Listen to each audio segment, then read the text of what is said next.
We want India to be speaking from position of strength, particularly from the economic point of view. Our MSMEs contribute to over 40% of our exports. We want them to be strong. We want them to be supported by a banking system which is strong. Rahul Gandhi द्वारा एक tweet के जरिए मोदी सरकार की उपलब्धियों पर कटाक्ष के बाद अब केंद्रीय मंत्री प्रकाश जावड़ेकर ने कांग्रेस नेता पर पलटवार किया। जावड़ेकर ने राहुल को करारा जवाब देकर बड़ा निशाना साधा है। केंद्रीय मंत्री ने कोरोना के खिलाफ लड़ाई में देश की उपलब्धियों को बताया। उन्होंने कहा कि राहुल गांधी वीर कोरोना योद्धाओं और देश की जनता का अपमान कर रहे हैं। साथ ही केंद्रीय मंत्री ने शाहीन बाग से लेकर राजस्थान में कांग्रेस की सियासी संकट पर राहुल गांधी को घेर लिया। मुझे लगता है कांग्रेस पार्टी अब केवल ट्वीट की पार्टी बनकर रह जाएगी, क्योंकि जनता में काम नहीं, एक के बाद एक राज्य गंवा रहे और इसलिए हताश निराश सरकार पर कुछ भी प्रहार करने की चेष्टा कर रही है, वो सफल नहीं होंगे। दुनिया भर में कोविड-19 से प्रभावित लोगों की संख्या में लगातार बढ़ोतरी हो रही है। कोरोना वायरस से विश्व भर में संक्रमित लोगों की संख्या 1,50,91,000 के पार हो गई, जबकि इस महामारी से करीब 6,19,000 से ज्यादा लोगों की मौत हो चुकी है। कोविड-19 महामारी से अमेरिका सबसे ज्यादा प्रभावित है। यहाँ कोरोना महामारी से जो संक्रमित लोग हैं उनकी संख्या काफी तेजी से बढ़ रही है। अमेरिका में अब तक कोरोना वायरस से संक्रमित लोगों की संख्या 40,28,000 के पार हो चुकी है, जबकि इससे 1,44,000 से ज्यादा लोगों की मौत हो चुकी है। कोविड-19 महामारी से अमेरिका के बाद सबसे ज्यादा प्रभावित देश ब्राजील है। अमेरिका के विदेश मंत्री माइक पॉम्पियो ने कहा कि चीन की कम्युनिस्ट पार्टी कोरोना वायरस महामारी का विश्व स्तर पर अपने हितों को आगे बढ़ाने के लिए इस्तेमाल कर रही है। ब्रिटेन के विदेश मंत्री डोमिनिक रैब के साथ बैठक के बाद उन्होंने कहा कि कोरोना वायरस महामारी के खिलाफ लड़ाई में अमेरिका ब्रिटेन के साथ खड़ा है। अमेरिकी विदेश मंत्री ने चीन की कम्युनिस्ट शासन के खिलाफ वैश्विक गठजोड़ बनाने की दिशा में एक रूपरेखा बनाने के लिए अपने लंदन दौरे का उपयोग किया। अपने इस दौरे में उन्होंने दक्षिण चीन सागर से भारत तक चीनी शासन की आक्रामक और विस्तारवादी नीति की भी आलोचना की है। We talked about how we've seen Hong Kong's freedoms crushed. We've watched the CCP bully its neighbors, militarized features in the South China Sea, and instigate a deadly confrontation with India. I want to take this opportunity to congratulate the British government for its principled responses to these challenges. और आज मशहूर पार्श्व गायक मुकेश की जयंती है। Hindi film संगीत के इतिहास में 1950 और उसके बाद के 3 दशक में यदि सबसे लोकप्रिय रहे पुरुष गायकों का नाम आए तो उसमें मुकेश का नाम आना लाजमी है। मुकेश का जन्म 22 जुलाई 1923 को हुआ था। मुकेश का पूरा नाम मुकेश चंद्र माथुर था। राज कपूर की आवाज़ कहे जाने वाले मुकेश आज भी हम सबके दिलों पर राज करते हैं। आप इनके गीतों का आनंद लीजिए। हमें दीजिए इजाज़त। नमस्कार।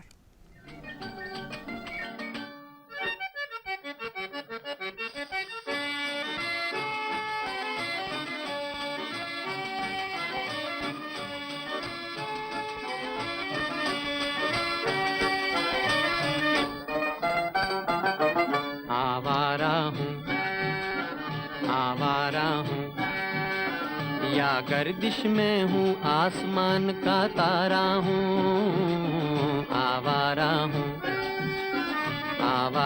हूँ या गर्दिश में हूँ, आसमान का तारा हूँ।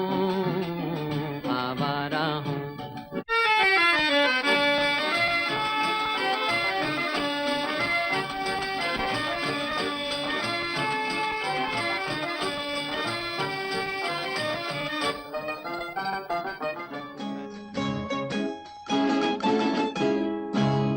किसी की मुस्कुराहटों पे हो निसार, किसी का दर्द मिल सके तो ले उधार, किसी के वास्ते हो तेरे दिल में प्यार, जीना इसी का नाम है। किसी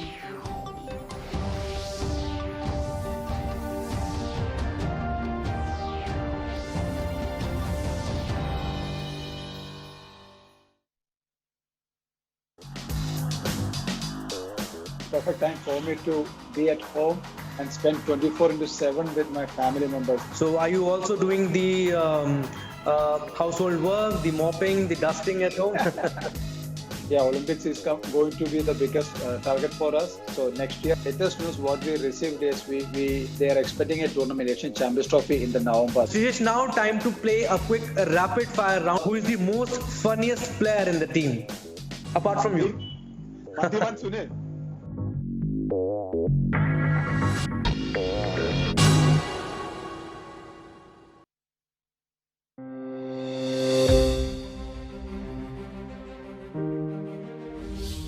हिंदुस्तान एक ऐसा मुल्क है, अनेक प्रकार के लोग रहते हैं, बहुत से अलग अलग मजहब है, अलग अलग जाति है और अलग अलग हमारा पोशाक है, अलग अलग हमारी जबान है।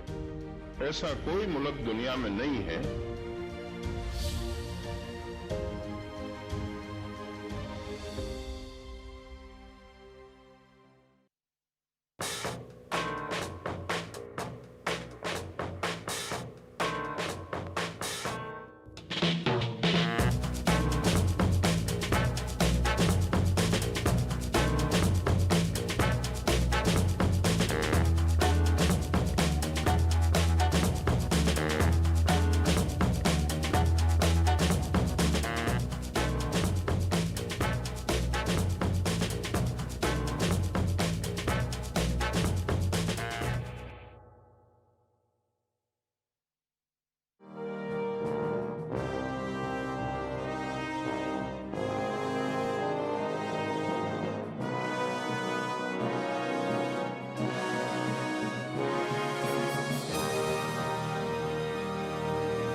डीडी फ्री डिश, भारत की एकमात्र free DTH service.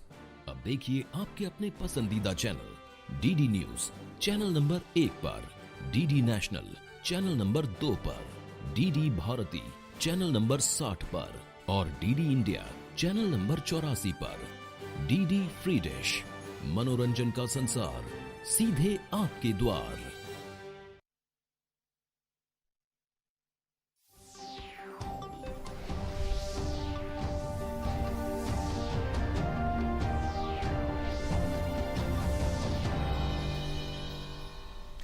Hello and good morning. You're watching Doordarshan News and this is the news for hearing impaired. I am Nancy Kohli and with me is Rajni Kalra.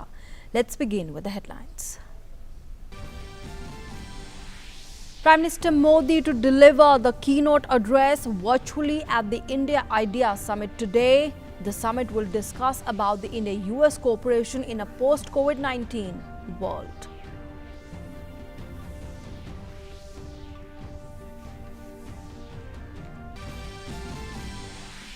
The newly elected Rajya Sabha members to take oath today. For the first time, the ceremony will be done inside the House chambers when Parliament is not in session. Rajya Sabha Chairman M. Venkaiah Naidu will administer the oath.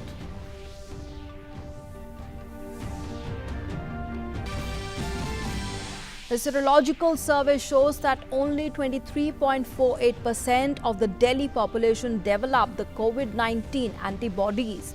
The 77% of Delhi's population were still susceptible to COVID-19 according to the Health Ministry.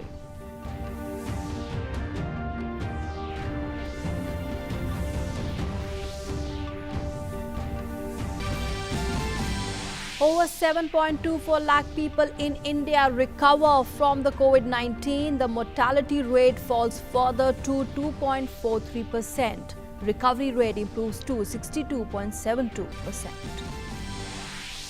Heavy rains disrupt normal life. The Assam flood situation remains unchanged. River Brahmaputra and its tributaries in at least 10 districts are above the danger mark. Warning of a heavy rain and thunderstorm in over a dozen districts in Bihar. Heavy rains in Delhi, waterlogging in the low-lying areas affects traffic.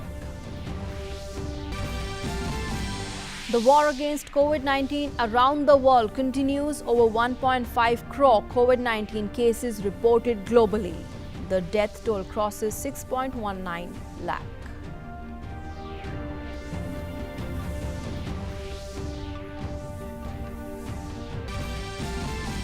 US Secretary of State Mike Pompeo says China has been exploiting the COVID pandemic to further its own interests globally.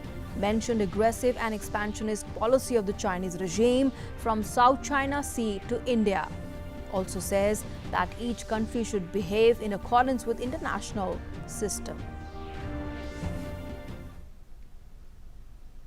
Our top story, Prime Minister Modi's address to an India-US business summit. Prime Minister Modi will address the India Idea Summit today.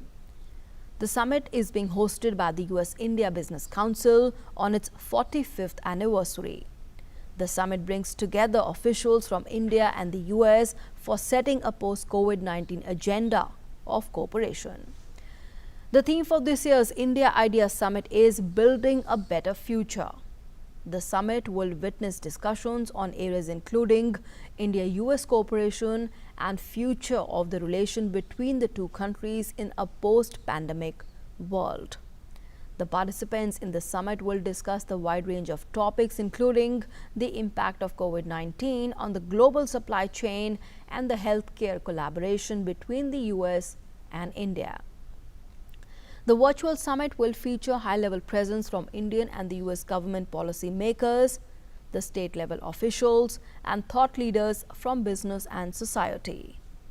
Other key speakers at the summit include the External Affairs Minister S. Jaishankar, Finance Minister Nirmala Sitharaman, Commerce Minister Piyush Goyal, US Secretary of State Mike Pompeo, the former US Ambassador to the UN Nikki Haley, and the summit will also feature senior executives from the top US and Indian companies, including the CEO of Lockheed Martin and the chairman of the Tata Sons, N. Chandrasekaran. Union Minister for Commerce and Industry Piyush Goyal and the Finance Minister Nirmala Sitharaman attended the 2020 India Idea Summit by the US-India Business Council through video conference. During the summit, the Commerce and Industry Ministry highlighted the friendship shared by India and the US, describing them as natural allies. He said that the two countries have helped each other in the times of need, and with a trade agreement, this partnership will only strengthen. He said that they need to work towards a sustainable, robust, and enduring partnership.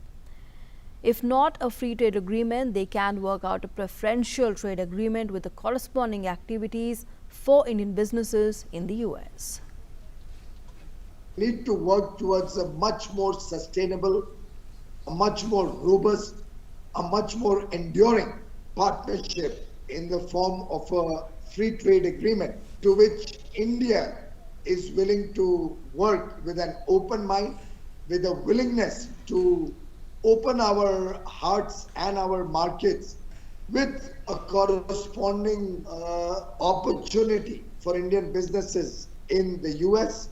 We believe we should also look at an early harvest in the form of a preferential trade agreement so that we can, rather than waiting for the gains of a free trade agreement, which may take several years to conclude, we could look at an early harvest of maybe 50, maybe 100 products and services where we can engage with mutual trust and an open spirit. Finance Minister Nirmala Sitharaman said, and she highlighted that the structural reforms undertaken by the government during the lockdown to ensure the welfare of the people. The minister also highlighted how power consumption has increased, the banking sector has been working smoothly, and how benefits have been given to farmers, such as selling their produce wherever they desire to whomsoever they want. She also emphasized that the government is encouraging the private sector to participate in various domains for better competition. In India, there is no sector which is reserved for public sector alone to be present. We have announced that we will have a list of strategic sectors, which will be only a select few, and in only them will there be private sectors, public sector remaining. In other words, in every sector, private sector will be, every sector of economic activity, private sector will be invited. The public sector or the public sector undertakings will be present only in certain predetermined, certain announced areas of activities. They will be only up to a maximum of 4 public sector organizations and not more. The private sector is going to be anywhere welcome. So, simply put, there will not be any activity in India which will be the exclusive domain of the public sector undertakings. The minister also added that the government wants the MSME sector to be strong with the strong banking sector. She said that transparency, predictability and consistency in the policies are on top of government mind. The government is monitoring the credit flow to the MSME on a daily basis. 1.8 crore rupees have been sanctioned so far against the target of 3 lakh crore rupees, and 85,000 crore rupees plus has already been disbursed. We want India to be strong. We want India to be speaking from position of strength, particularly from the economic point of view. Our MSMEs contribute to over 40% of our exports. We want them to be strong. We want them to be supported by a banking system which is strong. Union Minister Nitin Gadkari also attended the event and spoke on the MSME. Listen in. Our MSMEs are doing excellent jobs. They are doing good exports. Their track record is very good. As far as the return on equity, return on investment, the Indian economic situation is really better in the whole world. Our interest cost is high. The newly elected members of the Rajya Sabha will be sworn in today, and the elections were held last month for 61 seats of 20 states. This is the first time that the members of the Rajya Sabha will be sworn in the House despite the Parliament not being in session, and the decision has been taken to maintain social distancing. Rajya Sabha Chairman M. Venkaiah Naidu will administer the oath to the newly elected members. A seating area of 67 members has been ensured for social distancing in the Rajya Sabha. One member of a family or one other person can come along with the oath-taking member. Rajya Sabha Chairman M. Venkaiah Naidu has taken this decision as the parliamentary committees of both the houses of parliament has started, and these new members have expressed their willingness to participate in it. Jyotiraditya Scindia, who came to the BJP from the Congress, including Digvijay Singh and Mallikarjun Kharge of the Congress, Jharkhand Mukti Morcha President and former Chief Minister Shibu Soren, Tiruchi Shiva of the DMK and Deepak Prakash of the Jharkhand BJP may also take oath today. The members who will not be able to take oath today will take oath in the coming session. Out of a total of 61 members, 43 have reached the House for the first time. There are 12 members among them who have been re-elected after completing their tenure. On the 19th of last month, the Rajya Sabha elections were held in 20 states. The number of the BJP seats in the House has increased from 75 to 86 after this. And let's now take a look at the COVID impact in India, and the fertility rate in the country continues to register a steady downfall. It has dropped to 2.43% as of now. India has one of the lowest case fertility rates in the world. Over 7 lakh persons have been cured of COVID-19 and discharged till now. This has also pushed the cumulative figure of the recovered cases among the COVID-19 patients to 7,24,577 as on date. 24,491 patients among COVID-19 recovered during the last 24 hours. The recovery rate has also improved to 62.72%. Medical attention is being provided to all the 4,02,529 active cases in hospitals and in home isolation. 28,084 patients have died so far. The Union Health Ministry had commissioned a sero-surveillance study in Delhi, the results of which are now available. The survey was conducted by the National Centre for Disease Control in collaboration with the Delhi government. The serological survey found that only 1 in 4 people in Delhi was infected by COVID-19. Less than 24% of Delhi's population was infected by COVID-19 shows that steps such as lockdown and the containment taken to control the spread of the virus have proved effective. This is in spite of the fact that Delhi has many pockets of high population density. The survey was conducted between 27th of June and the 10th of July in all the 11 districts of Delhi. More than 21,000 samples were tested, and the results of the survey will help to draw up an appropriate strategy to contain the spread of COVID-19 in Delhi.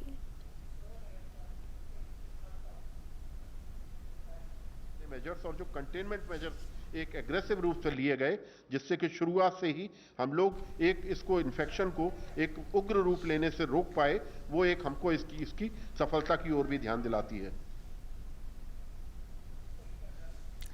Moving on now, the Assam flood situation remains unchanged as incessant rain in the past 3 days has slowed down the pace of improvement in the scenario. 2 more persons have lost their lives yesterday, and with this, the flood-induced fatalities have reached 87. Another 26 people have died due to landslide this year. More than 24 lakh people are still affected in 24 districts. 2,323 villages under 69 revenue circles and more than 110,000 hectares of cropland are submerged. 44,498 inmates are staying in 276 relief camps across the state. River Brahmaputra, along with most of its tributaries in at least 10 districts, are above the danger mark. So far, more than 200 embankments, 168 numbers of the bridge and culvert, and above 1,600 roads have got damaged due to floods this year in Assam. The deluge has also caused massive erosion across the state, due to which the state has lost a vast amount of its land area this year too. And due to continuous rains in Bihar, the water level of many rivers of the state has again started increasing. The Meteorological Department has issued a warning of a heavy rain and thunderstorm in over a dozen districts of heavy shower and thunder. As many as 16 people have lost their lives in lightning incidents during the past 24 hours in the state. Of these, 7 people have died in Banka, 3 each in Nalanda, and 1 each in East Champaran, Jehanabad and Nevada. Chief Minister Nitish Kumar has announced ex gratia of 4 lakh rupees each to the next of the kin of the deceased. The water level of the major rivers including Gandak, Bagmati, Kosi and Mahananda has started rising. The water discharge in the Gandak barrage has almost reached its peak. Last night's discharge was around 4.3 lakh cusecs. Heavy rain has also occurred in catchment areas of various rivers during the past 24 hours. A population of around 3 lakh in 9 districts has also been affected. In Muzaffarpur, the NDRF continues its relief and rescue efforts. Rajasthan High Court on Tuesday has asked the Rajasthan Assembly Speaker to defer action on disqualification notices sent to the dissident Congress MLAs till the 24th of this month. The court will pass an appropriate order on the writ petition filed by Sachin Pilot and 18 other dissident MLAs on 24 July. On Friday, the court had given a 4-day reprieve to Pilot and others from any action by the Rajasthan Speaker by extending the hearing into their petition.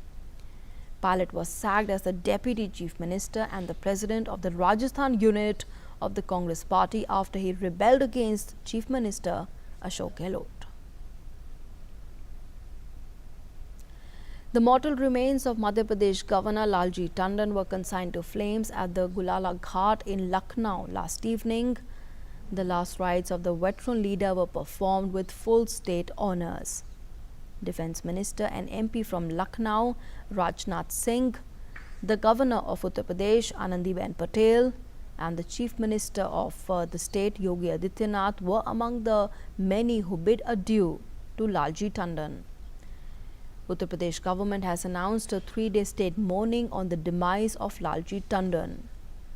Tandon had breathed his last yesterday morning after a prolonged illness. He was 85 years old, and earlier thousands of BJP workers and well-wishers had turned up at his residence to pay tributes to the leader. Jammu and Kashmir Lieutenant Governor Girish Chandra Murmu, who chairs the Amarnath Shrine Board, presided over the 39th board meeting. The board members participated via the video conference to discuss this year's pilgrimage. The board considered the government's view that it would not be advisable to conduct the Amarnath pilgrimage this year, and that it would be advisable to cancel it this year in the larger public interest. Doing so would enable the health, civil and police officials to focus on the immediate challenges than diverting resources, manpower and attention to the conduct of the pilgrimage. And let's now take a look at the updates on COVID-19 from around the world. COVID-19 has claimed the lives of over 6.19 lakh people worldwide, while more than 1.5 crore people have contracted the infection so far.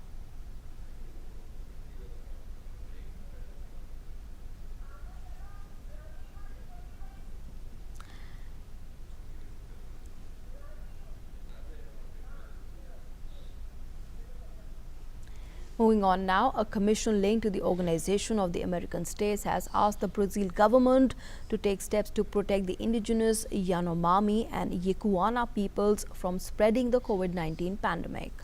In a statement, the entity's Inter-American Commission on Human Rights gave the government 15 days to outline what measures it has taken, such as the provision of adequate health care, to protect the indigenous people's livelihoods. Earlier this month, Brazilian Supreme Court also ruled that Brazil must take emergency measures to protect its indigenous communities from COVID-19. US President Donald Trump has encouraged Americans to wear a mask if they cannot maintain social distancing. In his first focused briefing on the pandemic in months now, Trump has warned Americans that the toll from the novel coronavirus would get worse before it got better. President Trump has linked wearing a face mask to being patriotic. He's also urged young Americans to avoid crowded bars where the virus could spread. Meanwhile, people lined up at the COVID-19 testing facilities in California and Texas on Tuesday as the cases and deaths continued to rise. In El Paso, Texas, lines of cars were formed at 2 large drive-through test sites.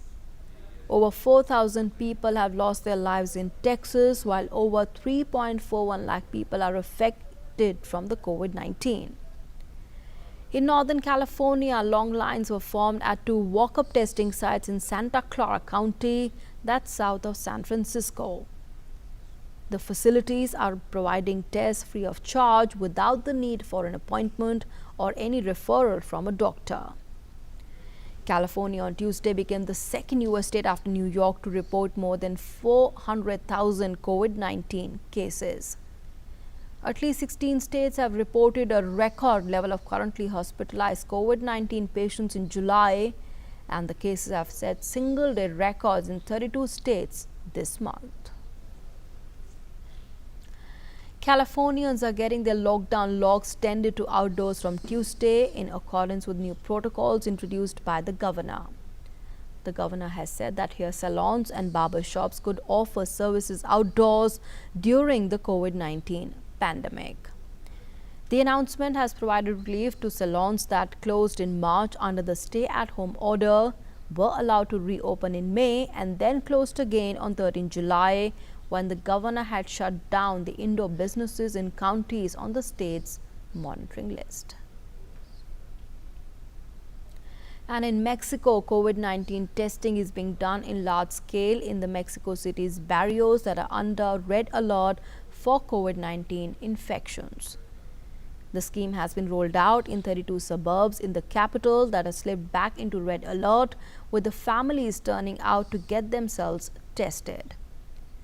Mexico's death toll from the pandemic has crossed 40,000 mark. Total cases are at more than 3.56 lakh, putting the country within the world's top 10 for the number of infections. The U.S. Secretary of State Mike Pompeo has said that Communist Party of China has been exploiting the COVID pandemic to further its interests globally.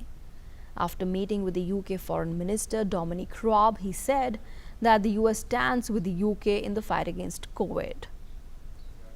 The US Secretary of State used his visit to London to outline a vision for a global coalition to counter the communist regime. He also mentioned the aggressive and expansionist policy of the Chinese regime from South China Sea to India. We talked about how we've seen Hong Kong's freedoms crushed. We've watched the CCP bully its neighbors, militarized features in the South China Sea, and instigate a deadly confrontation with India. I want to take this opportunity to congratulate the British government for its principled responses to these challenges. The US Secretary of State also called the world to work together to ensure that every country, including China, behaves in the international system in ways that are appropriate, consistent with the international order. Casting China as an aggressor, Pompeo said that it had made illegal maritime claims and bullied the Himalayan countries, also covered up the COVID-19 outbreak and exploited it to further its own interests in a disgraceful way. Make claims for maritime regions that you have no lawful claim to. You can't threaten countries and bully them in the Himalayas. You can't engage in cover-ups and co-opt international institutions like the World Health Organization. We want to see every nation who understands freedom and democracy and values that and knows that it's important to their own people, their own sovereign country, to be successful, to understand this threat that the Chinese Communist Party is posing to them, and to work both themselves and collectively to restore what is rightfully ours. In more news from around the world, all the 13 people taken hostage on a bus in western Ukraine were freed unharmed on Tuesday after the President Zelensky spoke on phone with the hostage taker and agreed to his demand to endorse a 2005 animal rights documentary. The suspect, identified as 44-year-old Maxim Krivosh, who seized the bus in the city of Lutsk, saying he was armed with guns and explosives. Interior Minister said that he had served time in prison, and the SBU said he had propagated extremist views. Police said that the hostage taker had threatened to blow up the bus and detonate another explosive in a crowded area in the city. Police had then blocked off the city center with armed officers, cars and an armored personnel carrier while they tried to persuade the hostage taker to free the hostages in a day-long standoff. In the post on social media, he had also demanded that senior Ukrainian officials publish statements saying that they were terrorists. And with that, it's a wrap on this edition of the news. Thanks for being with us.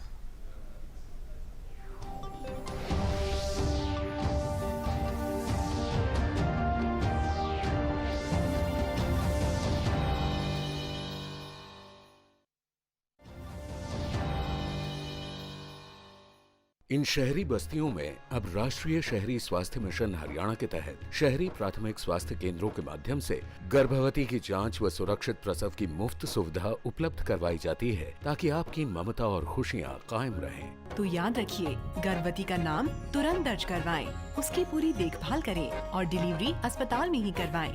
बधाई हो। राष्ट्रीय शहरी स्वास्थ्य mission Haryana, स्वस्थ बने जीवन, हर बस्ती हर आंगन।